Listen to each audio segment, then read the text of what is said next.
What's poppin', y'all? One of the most bizarre crossovers, conflicts, and beautifully conflict resolutions happened just the other day between a legend in the game, arguably the most famous rapper of all time, if not top 5, Snoop Dogg, and an upcoming artist by the name of Dave Blunt. So if you're unfamiliar with Dave Blunt, he's this obscenely obese rapper who's blown up in the past. I wouldn't say he's kind of blown up, right? Like, he hasn't had a smash hit, nothing charting, but he's like Ice Spice when Munch was first starting to take off. It didn't chart. Keep in mind, Munch never charted. Maybe it charted later on when she was really famous, but it never even hit the Hot 100, even when it was like at peak popularity. So he's in that realm right now.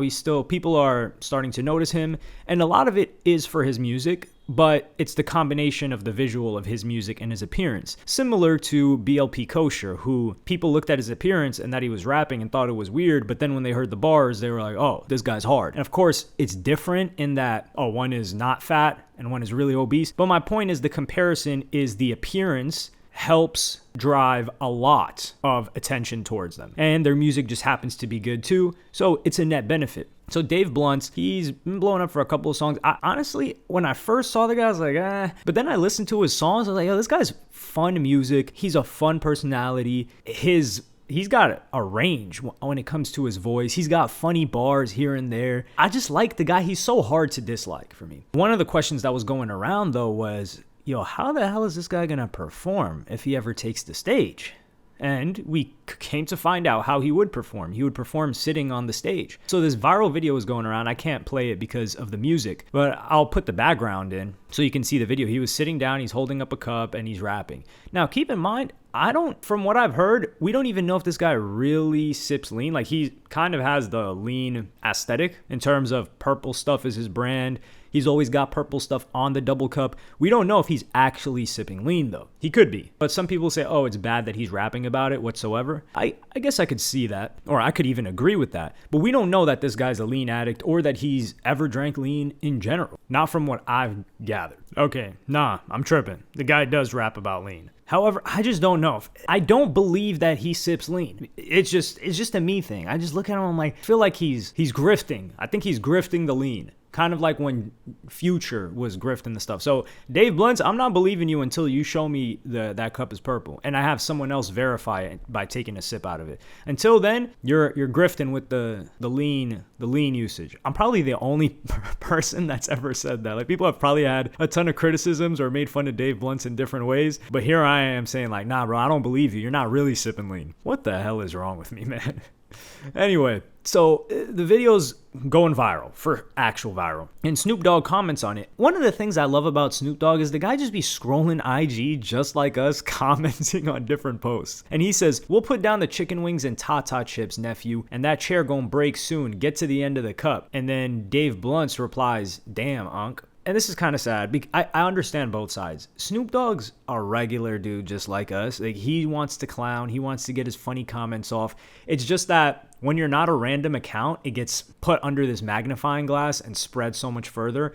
And there are people that have made harsher jokes to Dave Blunt, and they probably didn't bother him as much, or he's just seen so many of them. But Snoop Dogg, and that's the first time Snoop Dogg is acknowledging him, like that damn Unc, like, you could feel that. Like, that probably ruined that day for him. So what happens next is Dave Blunt gets invited to perform at the annual Juice WRLD Day in Chicago. And in the middle of the performance, I'll see if I can play the clip or not because the music is playing, but I'll read the quote out to you first. And of course, he's sitting down with an oxygen tank up to him. And he says, hey, Chicago, do y'all have a problem with me sitting down on the stage? And then, of course, the crowd says no. He says, exactly. So get the F off my D, Snoop Dogg. I see the big dog talking. Snoop, you think you funny? You don't know what it's like to fight for your life every damn day. And this was a beautiful response. Snoop Dogg could have upped the ante, and I think it would have been immature to do so. But this is how you know Snoop Dogg's maturity, or Snoop Dogg has become more mature over the years, is he went ahead and said the following. I'll play the clip for you guys. I can play that one.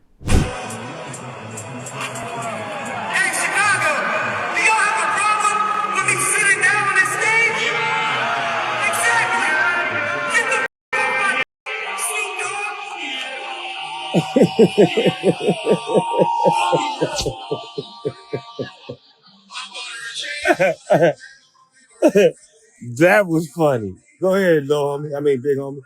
Do your thing, cuz. I ain't fucking with you. Have your fun. I apologize to this, but he's still going off on me, cuz. I must be getting old. I can't put down the cup. This was a mature response for Snoop Dogg, and he even like goes on to play along with it and says, "Oh, I can't put down the blunt." Like post, I don't know if I could post the blunt because there's smoke going up. And he says, "I'm with you, dog. I ain't against you. I'm with you. I can't put down the blunt." And I think this was a good resolution to this. I genuinely think Dave Blunt's was hurt by that because Snoop Dogg's a figure that we all just love in general. Even if you could know less about him, you could know more about him. He's just an endearing figure. So for him to come at you in any type of way, it's gotta hurt. And Dave Blunt's, he's morbidly obese. The guy's probably at least 500 pounds.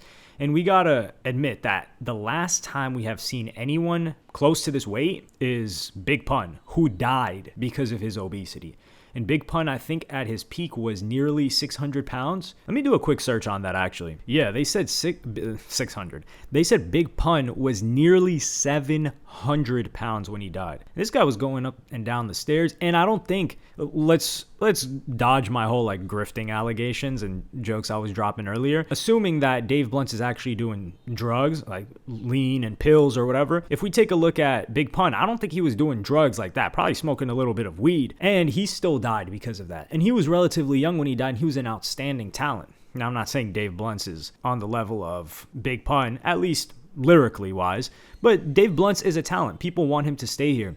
It's just that when you look at somebody like Dave Blunt's, the only thing he hears is how fat he is, how obese he is. Oh, he needs to lose weight. And this is the thing. Do you think he doesn't know that? I think the only people that can get through to Dave Blunt's is people he cares about and the people that care about him that are very, very close to him. Otherwise, if we have anything positive to say about Dave Blunt's in general, or have anything to say and we mess with him, it should just be about his music sans his weight, or like disregarding his weight. Because a lot of people will say, man, this guy actually makes pretty good music for being this obese. And it's always tied to his weight. And we got to admit, the internet is ruthless. Like, people will have a small, tiny imperfection and people will get clowned to death for it, especially if they go somewhat anywhere close to viral. I mean, you guys have seen IG comments, TikTok comments. I don't know if they've gotten if moderation has gotten stronger on TikTok, but in general. So now imagine you're Dave Blunt, who your life is difficult in general. Moving around, taking flights. I don't know how flights work. Performing. Imagine how nervous this guy was before his first performance.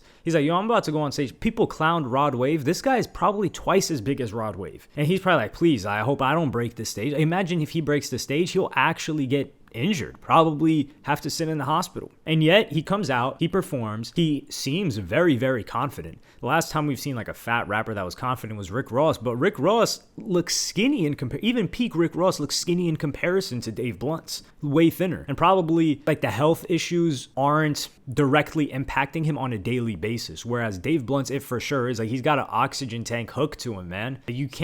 It doesn't get worse than that. However, I do think Dave Blunt's, like, supporting the dude's music and spreading his music is probably the best thing people can do, because he knows he's fat. He knows he needs to lose weight. He probably, he 100% wants to lose weight. It's just, I think that him being more successful, him having more money, us supporting his music, spreading the fact that he's just talented regardless of everything else, just be like, hey, this guy's music is good. This guy's music is funny. I think that's the stuff, because this guy puts effort into his lyrics. You can see these kind of references into his own life too. And you're like, man, this guy's kind of funny. He's an endearing guy. I think the more successful he gets, the more time he will have, and the more likely he will be to spend money on his health or whatever he needs. The question is, I don't understand why he's not on Ozempic, because that would probably help him shed weight relatively quickly. Although I'm not a doctor, so I don't know anything about this. This is me kind of asking a question. If somebody is on drugs, does that not mix well with Ozempic? Are you not supposed to drink? If you're doing lean and Ozempic, if you're doing pills and Ozempic, like, does that impact you in any type of way? Let me know if you guys have either done Ozempic, if you're a doctor, or if you know about this stuff in general. I'm genuinely inquiring because I want this guy to be here for a long time. Genuinely. I like the guy's music, but I just don't think us commenting about his weight is going to motivate him at all. Like, people commented about Lizzo's weight forever, and eventually she decided to lose weight, but it wasn't because of the comments. It 100% had to do with either somebody close to her or her eventually getting fed up and saying, you know what, I want to change for myself. And this is the thing, the difference between Lizzo and Dave Blunt. Dave Blunt isn't saying he loves being fat. He's not saying that. He's not flexing being a big boy, at least from what I've seen. I've only listened to a couple of Dave Blunt songs, but I don't think he's glorifying being fat or trying to be like body positive like these other chicks were that were big, like Meghan Trainor, or hell, even, like I said earlier, Lizzo. So with Dave Blunt's, I think this is genuinely a struggle that he has, and he even says that it's a struggle. So if we know that this really deeply bothers him, and commenting on it consistently, listen, the internet's going to be the internet, but I personally won't do it. I like the guy's music. I hope he gets the help he needs, and I hope he can slim down to at least be able to do functional tasks. And this is why I say the more successful he is and the bigger he gets, the more likely he's going to do that. Because think about it, if 1,000 people start showing up to a Dave Blunt show, he's going to want to put on a better performance. He's going to be appreciative of the fact that so many people are showing up to see him perform. And what is he going to do in turn? Hopefully, right? He's probably going to be like, all right, how do I put on a better performance for these people? Okay, I need to lose some weight so I can at least move around the stage a little bit, so I can control my breath a little bit more, so I don't need to move around this oxygen tank whenever I'm going on tour or something like that. And I think I saw like this clip of academics like talking about like who he's signed to, or like maybe people taking advantage of Dave Blunt or something like that. I don't think the people he's signed to are to blame whatsoever. Like, Dave Blunt was like this before they met him, and if anything, they're giving him more of an opportunity to make money, to get bigger, and to handle his stuff behind the scenes. Nobody wants this guy. If this guy's signed to you, you don't want him hurt. And I don't think that's what academics was referring to. I think he just wanted to see or explain to people why Dave Blunt's got pushed so much recently. Although I do think the initial virality was on his own. But after that, people have begun to spread. And it is an easy marketing play to have, let's say, a year and a half where this guy is fat and obese and everybody talks about that, but he makes good music. And then he goes through this journey where he's slimming down. And then you're like, whoa, this guy blew up. And then now he's slimmed down. So these are two arcs of the story. And then there's music dropping in between. So you've got like a 2 to 3 year quote unquote marketing plan. Not actually a plan, but outcome that'll consistently keep him relevant and people talking about him. But yeah, I wish the guy success. Like I said, I enjoy his music. If you haven't checked that out, you should check it out. It's not like very, very serious music, although he does have, I think he uses humor to mask some serious topics, which I enjoy too. But let me know what you guys think in the comments of this Snoop Dogg, Dave Blunt's interaction. Like and subscribe and hit the notification bell if you enjoyed. Follow me on Twitter and Instagram. Thank you for watching. Peace.